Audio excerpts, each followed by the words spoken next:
Hey, what is going on YouTube? What's happening, guys? Today we are talking about Shopify, Shopify payments and Shopify processing and drop shipping. And we're going to be answering the question, does Shopify actually ban drop shipping? Now, when we talk about Shopify, we have to make the distinction between Shopify, the platform, right? Shopify, what actually lets you build the website, and then Shopify payments, which is actually powered by Stripe. Shopify payments is actually part of Stripe. It's like a partnership with Stripe.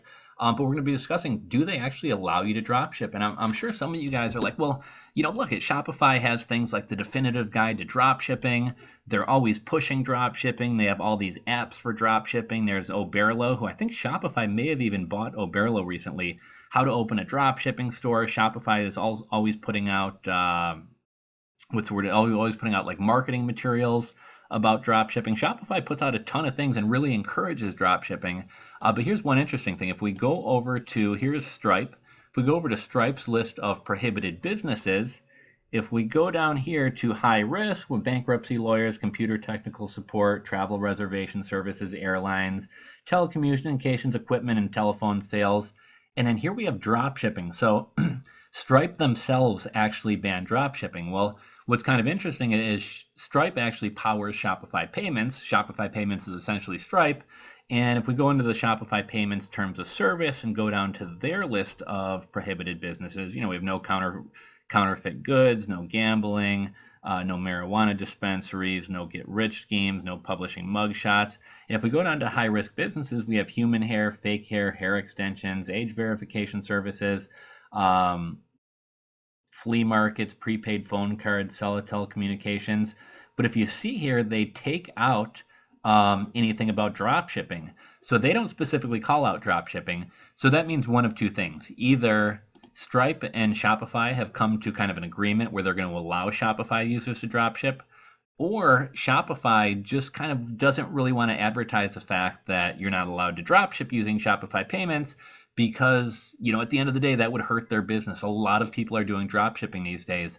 And one other thing I want to just make a mention of. So I've seen some people recently be like, well, drop shipping is like how you do e-commerce.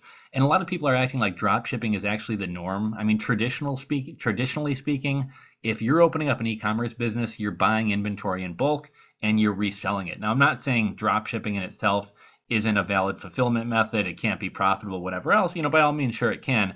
But it's definitely not the normal way of doing business. It's not what most people do. Drop shipping is a low barrier to entry way of getting into e-commerce. Personally, I think most people who get into drop shipping really have no business being in e-commerce, generally speaking, and not because they're new to e-commerce or being entrepreneurs or anything else. I see a lot of people who are like, oh my gosh, I can't afford $29 for my store, so I need to make money within the first 2 weeks. And my thing is, like, if you're really that cash strapped, like I said in a video the other day, if you're really that cash strapped, right now is probably not the time for you to go into an e-commerce business, because even if you are drop shipping, one package goes lost, you get one credit card charge back, you're really screwed. You don't really have the money to be running the business. So, if you literally are pinching pennies, I would suggest freelancing on Fiverr or Upwork, doing some affiliate marketing, do some print on demand, do something to build up some money so that you can go into this with at least a couple $100. So that's what I mean by, I think a lot of the people getting into drop shipping really aren't in a position to be getting into e-commerce in general. But yeah, by no means is drop shipping like the normal or the best way to go about running an e-commerce business.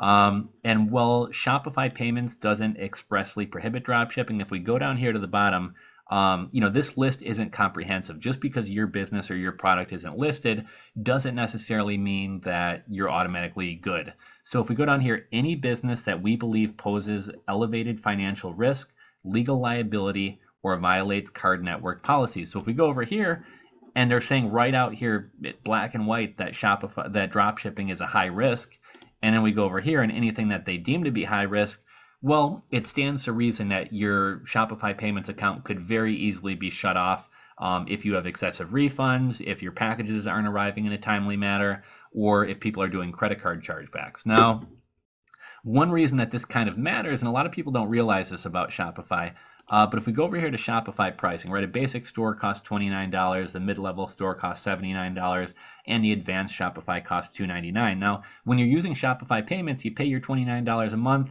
and you're just charged 2.9 cents plus 30 cents for the transaction Fine, right? That's pretty standard. You can find lower rates, but whatever, not too bad. When you go to the next package, they do 2.6% instead of 2.9, and at the top package they do 2.4%. If it's in person, it's a little bit more affordable. But if you're using Shopify Payments, Shopify is going to charge you nothing else besides your $29 plan or your $79 plan or your $299 plan. Now, if you're using external gateways, and if we go over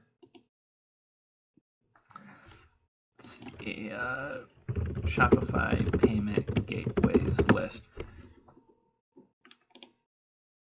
If we go over here, you can see all the payment gateways they allow, right? So if you have your own merchant account, you can set up through authorize.net. They have 2Checkout, Alipay, Affirm, First Data, Ignite, Payment Express, PayPal Payflow, Vantiv. I actually use Vantiv for one of my accounts.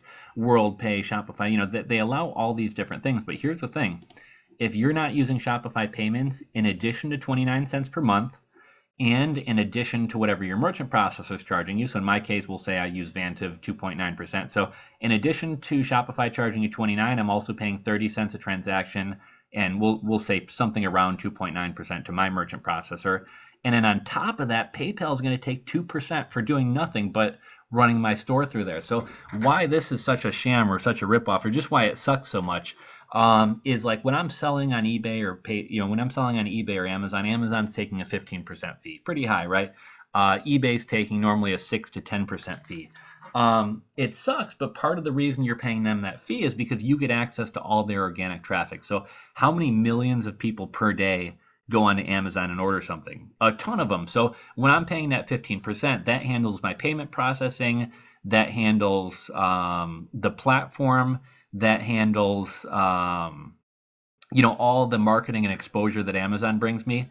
When I set up a Shopify store, Shopify isn't driving any traffic to me. I'm responsible for driving my own traffic, but just for using Shopify and not using their payment platform, they're hitting me with 2%. So that's really kind of a ripoff. Despite I pay this and I still use PayPal anyway. What I wound up doing, I still use Shopify as my selling platform, but I use my own merchant processor. So I pay about 6% to my merchant processor because I am considered high risk. And then on top of that, Shopify is charging me another 2% of whatever I sell. Now, what I wound up doing, I found it to be more cost effective. I pay $299 a month, but it's gotten that 2% down to 0.5%. So I'm paying 1.9% less per transaction, and because my store does $100 and something thousand a month in sales, the savings that I get by paying a lower transaction rate makes it worthwhile to pay this fee, even though really I could get by with a $29 fee. Now, the other thing that kind of sucks about this is when I first set up my store, I actually was using Shopify Payments. Well, I don't know, so probably 5 months in, Shopify Payments contacted me and they said, yeah, we're not willing to process for your store. You're too high risk for us. So Shopify kicks me off of Shopify Payments, so I don't even have the option of using Shopify Payments. I wind up having to go get a high risk processor where I'm paying over 6%. And then on top of it, even though they won't let me use Shopify Payments, Shopify's still charging me another 2%. So that's when I had to make this move over here to Advance. But I wanted to talk a little bit about high-risk businesses and stuff. I made a video the other week talking about it. Is your Shopify store a ticking time bomb? Now let's talk about like drop shipping being high risk, etc. So why is drop shipping high risk? Well, when you're when you're drop shipping things from China, there's a couple of issues. One, the quality is really spotty. Now, some people will, if someone wants to sell 10 products, there's some people out there who will order every one of those 10 products and will check them out, check the quality, and say, okay, this stuff's all good. I'm confident sending this to my customers. The vast majority of people will not do this. People who are listing dozens and hundreds of products definitely aren't going to do this. So you really don't know the quality of the item that your customers are getting. So every time you sell an item for the first time, you're basically flipping a coin over whether the quality is going to be good or bad and whether the customer is going to do a chargeback or want to return it. The other bigger problem that I see is the long shipping time. So sure, you find some e-packet suppliers, you place an order on AliExpress, maybe there's anywhere from a 2-day to a 7-day processing time. And then on top of that, I think like 9 days would be very optimistic that the item gets delivered in 9 days. I would say 14 to 18 days is more than average. And oftentimes things that advertise they ship as e-packet actually don't ship e-packet, they ship China Post or something. So it's very possible that your customers are going to be waiting anywhere from 15 days, 30 days, even as long as 60 days to receive an item. Well, if I order something from your store, 3 weeks go by, I'm getting a little bit annoyed. At the month mark, I'm like, this is unacceptable. I call you up or send you an email. Hey, I either need my item or I need a refund. Well, I'm sorry, please just be patient. I can't refund you. You can't refund the person, or at least you don't want to refund the person, because you can't turn around an e-packet shipment. You can't turn around a China Post shipment. So if I order something from you for $50, you take the payment via Shopify Payments or whatever. After a month goes by, I get sick of waiting. I'm like, look, man, I don't even want it anymore. Just cancel it. I can't cancel it. So what am I going to do? I'm going to hop on the phone with Chase. Hey, I want to do a credit card chargeback. It's been a month since I ordered this item. It still hasn't arrived. Okay, sir, here's your money back. You are now out that $50. They take it out of your Shopify account.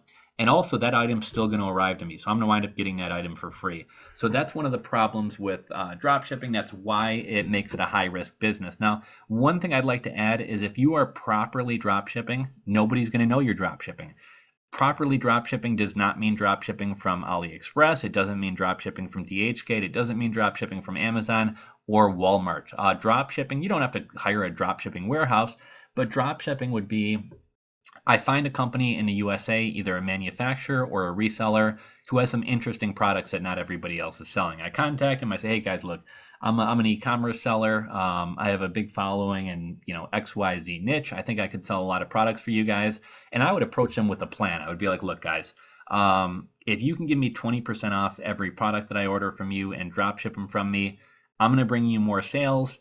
At the end of each business day, I'll send you an Excel file with my customer's name, address, phone number, email. You just ship the items out for me. You put my address on the invoices. The customer will never know it's not coming from me. I bring you extra business. I get to make a little bit of money. It's a win-win all around. Okay, that sounds like a plan. We'll do that with you. That way, I actually have a relationship with my supplier. So if there's any issues, they can get on top of them right away. The items are shipping domestically, so we're probably looking at a week or less shipping time as opposed to 15 days, 30 days, 45 days, 60 days.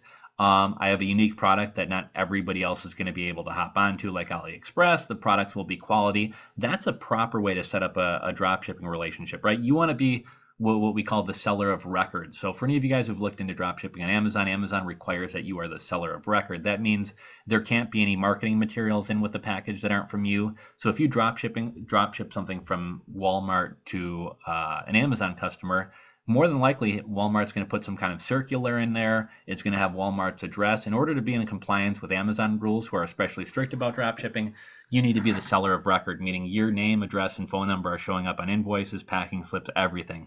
If you're not doing that, you're violating Amazon policy. eBay is a bit more lax about it, but at the end of the day, if you are drop shipping the proper way, nobody should know that you're drop shipping. People should think that the items are just coming from you. And if you're not setting up your drop shipping business in that way, you're putting yourself at risk of having your store shut down.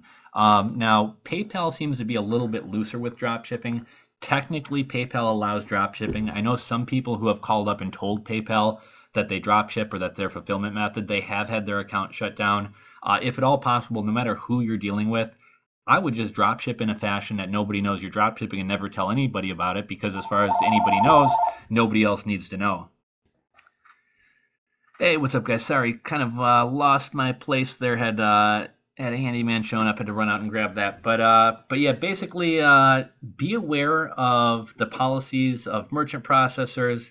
Always have some backup processors. As you guys can see here, maybe drop shipping is okay with Shopify Payments, but at the end of the day, that is run through Stripe. Stripe does consider it a high-risk business.